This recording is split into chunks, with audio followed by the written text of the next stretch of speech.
اللهم صل على محمد وآل محمد. اللهم صل على محمد.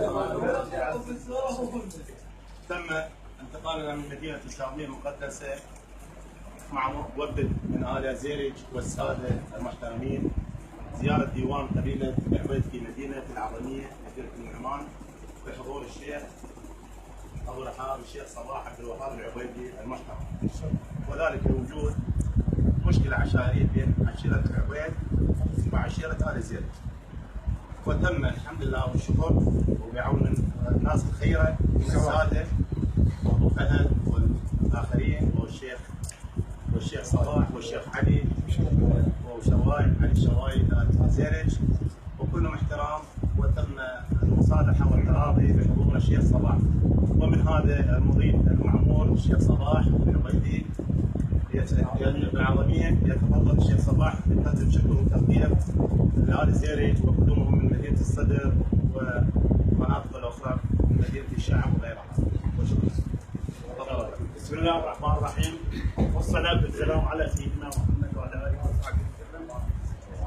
شكرنا وتقديرنا للسادة مقدم أبو فهد السادة الرياض على حضورهم مضيف قبيلة العبيد بالعظمية، وشكرنا وتقديرنا لاخواننا لزيرج العطوان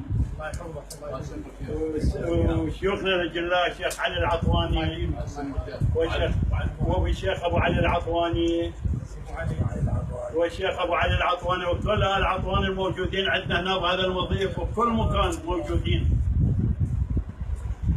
مدينة الصدر او كل مكان. احنا نتشرف بهم وبارك الله بهم ونشكرهم على الروح الطيبه مالتهم والتسامح معنا ويا قبيله العبيد، وهم حسبوا لنا حساب للعبيد، مو حسبوا حساب الشخص، حسبوا حساب كقبيله بالعظميه وبغداد وبالعراق، فجوي هم اهل حق وجو حولنا ويمنا العالم، واحنا نشكرهم جزيل الشكر ونشكر الشيخ حماد الضايع لعبوره من مدينه الكاظميه المقدسه الى مدينه العظميه يا اهلا واخوانا قبيله العبيد، والشيخ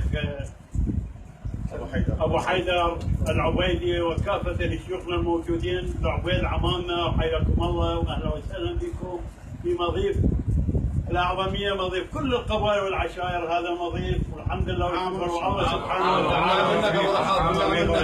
وهذا شهر الطاعة والغفران نريد من الله سبحانه وتعالى أن يسهر علينا وعلى أمة محمد ويحرر كل أراضينا من داعش وينصر جيشنا وينصر قلتنا الأمنية والحشد الشعبي والحشد العشائري وتسريعهم بتحرير الحويجه، لان هناك بالحويجه مظلومين وينصرون ضحايا هوايه. وبارك الله بكم وانا اشكركم كلكم على حضوركم ويا اهلا ومرحبا بكم على تسامحكم ويانا، واهلا وسهلا بكم وبارك الله وكل الاخوان الموجودين، وخاصه اخويا الشيخ عماد الضايع جاء من مدينه الكاظميه الى اهلا واخوته بالعظميه، وحياكم الله واهلا وسهلا بكم. يحضرون على السحور كامله والله ما اعتقد دعاء ابوكم كاظميه ابوكم مثل عمرنا العبيد الكويتات. يا الله سيدنا انا اشكرك. تعال رح اعطيني كرتة هاي سجلت